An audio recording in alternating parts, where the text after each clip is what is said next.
समय बड़ा बलवान होता है। तुलसी नर का क्या बड़ा, समय बड़ा बलवान। भीला लूटी गोपियां, वही अर्जुन वही बाण। महाभारत का युद्ध समाप्त हो गया था। कंस के ससुर मित्र मगध के नरेश जरासंध के वध के बाद मथुरा सुरक्षित लग रही थी, मगर मथुरा नगरी पर काल यमन ने हमला कर दिया। मथुरा फिर खतरे में थी। काल यमन जिसके कारण ही कृष्ण को मथुरा छोड़नी पड़ी और वे रणछोड़ कहलाए। काल यमन को अमर रहने का वरदान मिला हुआ होने के कारण कृष्ण बलराम भी उसे मार नहीं सकते थे, इसलिए वो बार बार बड़ी सेना लेके आक्रमण करता था। एक बार कृष्ण युद्ध में घायल हो गए, इसलिए अर्जुन उनसे मिलने आ रहे थे। तब अर्जुन को रास्ते में नारद मुनि मिले और उन्होंने कहा कि अर्जुन कृष्ण से मिलने जा रहे हो, पर उनके घावों को छूना मत, छुओगे तो तुम्हारी शक्ति क्षीण हो जाएगी। अर्जुन दुविधा में कृष्ण के पास पहुंचा। कृष्ण ने अर्जुन को अपने सिरहाने बैठने को बोला, पर अर्जुन हिचकिचा रहा था। भगवान ने अर्जुन का संशय समझ लिया और सीधे अर्जुन से कहा कि कोई बात नहीं अर्जुन, तुम मेरे घाव हाथ हाथ से मत छूना, पर तुम्हारे कमान से तो इसे छू कर देख ही सकते हो।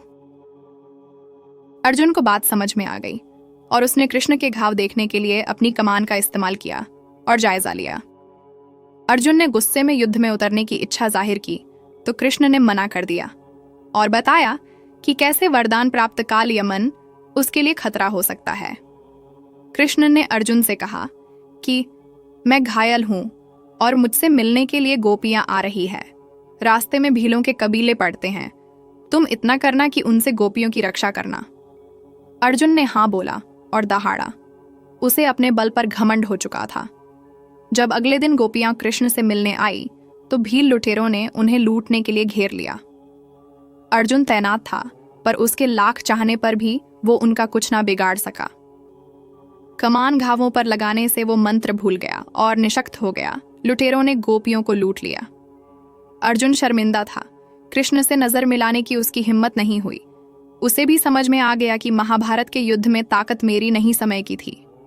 इसी घटना से तुलसीदास जी ने समय की महत्ता को बहुत ही सुंदर दोहे से बताते हुए कहा, तुलसी नर का क्या बड़ा, समय बड़ा बलवान। भीला लूटी गोपियां, वही अर्जुन वही बाण। अर्थात समय ही व्यक्ति को सर्वश्रेष्ठ और कमजोर बनता है। अर्जुन का वक्त बदला तो उसी के सामने भीलों ने गोपियों को लूट लिया, जिसके गांडीव की टंकार से बड़े बड़े योद्धा घबरा जाते थे। विशेष सत्ता बल, धन बल, भौतिक बल, ये सब आपके अंदर अहंकार के कोष को जन्म दे सकते हैं।